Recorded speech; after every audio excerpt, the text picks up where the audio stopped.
what time it is. Oh, the Blue Jays, the mini one though, of course. Not a 3-game sweep, but a 2-game sweeper of the Miami Marlins. And the Blue Jays are now 37-35 on the year with the 3-1 win over the Marlins today. And they leave Miami with a couple W's. And it was a great pitching performance all around from Robbie Ray. The bullpen gets the job done.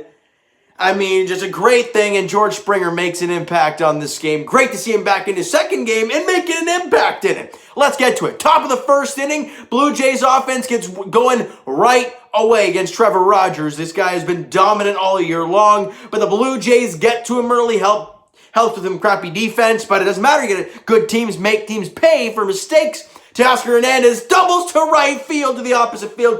Bo Bichette comes in to score, and the Jays are now leading 1-0. Great start to the game, and they have guys at second and third with only one out for George Springer. And a vet bat, as he is always, doesn't try to do too much with it, right? Knows he's trying to help his team drive in a run, get some RBIs, get some guys home. What does he do? Pushes the ball the other way. Aguilar ends up getting the out at first base. It was close because Springer's boogieing out of the box, almost beat it out, but he gets out at first. However, Vladdy comes in to score, and the Blue Jays are up 2-0 in the first inning. Great stuff. And I don't care what anybody says. I used to pitch a little bit in my past. It is the greatest feeling when you're a pitcher, and before you even touch the mound, you have a lead working. And Robbie Ray had a 2-run lead working for him before he even touched the mound in the bottom half of the first inning. And by the way, what the heck were going on with the umpires in the early goings of this game? There was like 2 reviews in the first inning, both overturned. And then the one hit that Marte hit in the bottom half of the first inning that rolled foul, and they said it came back fair. It didn't. He didn't touch it. It was still a foul ball, so that was a missed call. It was like 3 missed calls in like an inning and a half, and I'm like, what the hell's going on here? You know, but luckily, that run didn't come across the score. Robbie Ray's a clean first inning, and other than the top, then the top half of the 5th inning, the Blue Jays add on again. Bo Bichette hits an RBI single. Marcus Semien, and Semien was at second base, and Bo hits the single into left field with nobody out. It's a kind of a risky play going home. However, you have a 2-0 lead, so you're kind of trying to push the envelope to get that extra run. Semien rounds third. He heads home. The throw is just not in time. He comes in to score on the play and on the Bo Bichette single, and the Blue Jays now lead at 3-0 in the top of the 5th. Oh, you're feeling great. Robbie Ray's dealing. Bottom half of the 6th inning, Starling Marte, it's an absolute moonshot off of Robbie Ray. It was an absolute line drive laser beam, and it makes it a 3-1 game, but Robbie Ray settles down, gets out of that inning, and the bullpen takes it the rest of the way. Mesa, Chatwood, Romano, no worries, ball game, and the Blue Jays win the series. Not many crazy offensive performance today, as we had the feeling it wouldn't be, right? A pitching staff like the Marlins have, you know, the offense hadn't really gone anywhere. I think they won, 2-1 yesterday and 3-1 today. It tells you your pitching staff over the last couple of games have been very good. Now, obviously, you know, the pitching staff for the Blue Jays has been really shaky, and the offense for the Marlins isn't the greatest, but you got to go out there and you got to put up zeros. And the Jays pitching staff has. Tim Mesa, Chatwood, Romano getting it done. Stripling yesterday. Robbie Ray today were fantastic. Robbie Ray went 6 innings, allowed 4 hits, 1 run, 6 strikeouts, and only walked 1 guy. So another really, really good outing for Robbie Ray. That guy is going to be getting paid in the offseason.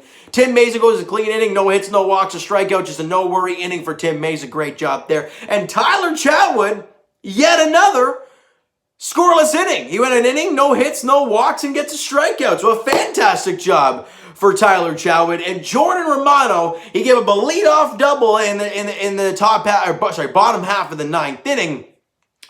Getting us a little worried there, right? Obviously, because he started to lose his location against, I think it was Alfaro in the 7th hole, but found a way to get back in the count, got the out, got the next 3 guys. No runs come in to score, and he goes an inning, 1 hit, no walks, a strikeout, and he picks up the save. Does Jordan Romano, dropping his ERA to like 1.3 something on the year. He has been outstanding consistently all year long. So that's really good to see for the Blue Jays, having that staple at the back end of the bullpen, because really the bullpen's been a whirlwind over the last little while. Lately it's been okay.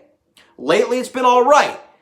But to have that guy at the back end in the ninth inning when you have a lead that you know can go out there and 9 times out of 10 get the job done for you, it just takes the pressure off of everybody. And he did a great job yet again today. Now, offensively, the Jays only had 8 hits today. Obviously, as I mentioned earlier, the pitching staff for the Marlins is really, really good. So hits are going to be few and far between, so you got to make do with your opportunities. And the Blue Jays did today.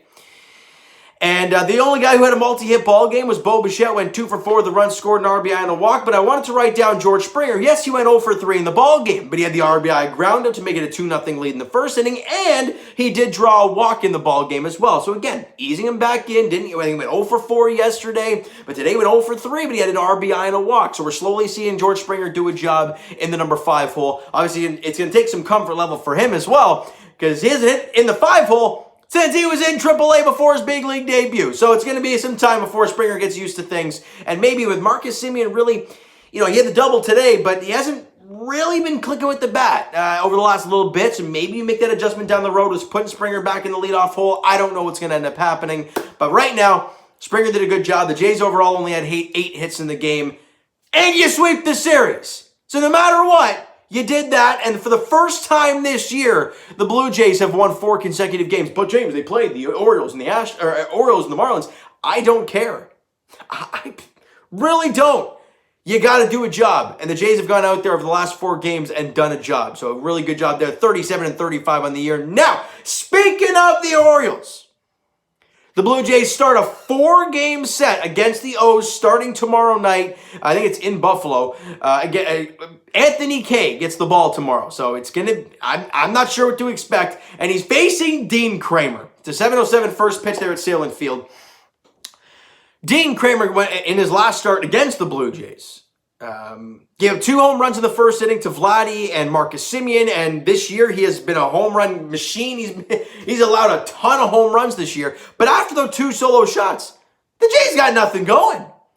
And I think that was the Alek Manoah day where obviously they came back and won, but no matter what, you got to go out there and you got to lay a beat down on a guy that you should. I think the Jays wanted that back, and Anthony Kay versus Dean Kramer, that's the pitching matchup tomorrow at 7:07 at Salem Field. So the Jays kind of get to regroup after that and maybe get out there. And look, I want to put the question to you guys. You had a big 4-game set against the Orioles here. Well, against the Orioles, I don't care.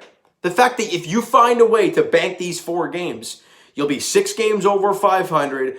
Well, they'll be, if they win all 4, obviously, they'll be 41-35, and we'll all be looking at this team a little bit differently.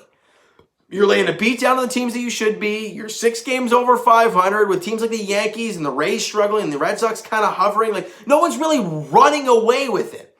If the Jays can kind of push and get their name back in the conversation, then who knows what can happen? You'll become buyers at the deadline. So, guys, what is the bare minimum you want to see from this series against the Orioles? For me, it's a 3-1. If you don't go 3-1 in this 4-game set against the Orioles, in my opinion, it's a failure. I don't care who's starting for the Jays. That pitching staff over there in Baltimore is not very good. You're in a bandbox at Salem Field.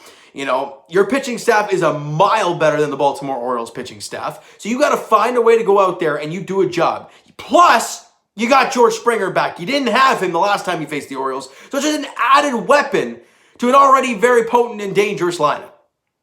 So my opinion, it's 3 of 4 at the very minimum. I would want to see 4 of 4, but what is your guys' bare minimum for this series, and what do you expect to happen in this series against the Orioles, right? So you know what, guys? That is going to do it for this one. If you enjoyed the video and enjoyed the game there this evening, smack the like button to appreciate that. Hit the subscribe button if you guys have not already. Comment down below your thoughts on the video, your thoughts on the game. What'd you like, what'd you not like from today's ball game for the Toronto Blue Jays? What'd you think of Robbie Ray? What'd you think of Springer, Vladdy, the bullpen? Go nuts in the comments below. Twitter's down below for myself. Send me a DM to all that great stuff, guys. The Instagram link is down below as well. So follow up there if you have not done so already. By the way, if you want to check out the post game, I was a guest on the IGTV live on Blue Jays Center with Rob and Mo. Go check that out on Blue Jays Center. It was a great time talking to them. And Marlins Network, I think it was Anthony from Marlins Network, got a chance to join us on there. So go check that out on Blue Jays Center. All right. And I will talk to you guys, Jays edition, tomorrow night, game 1 of 4 against the Baltimore Orioles. Anthony Kay gets the ball for the Blue Jays. Dean Kramer catch the ball for the O's in Game 1. 7:07 first pitch there at Salem Field. Thank you so much I think it's at Salem Field. Thank you so much for listening and watching. I hope you enjoyed the video. We'll talk to you guys then.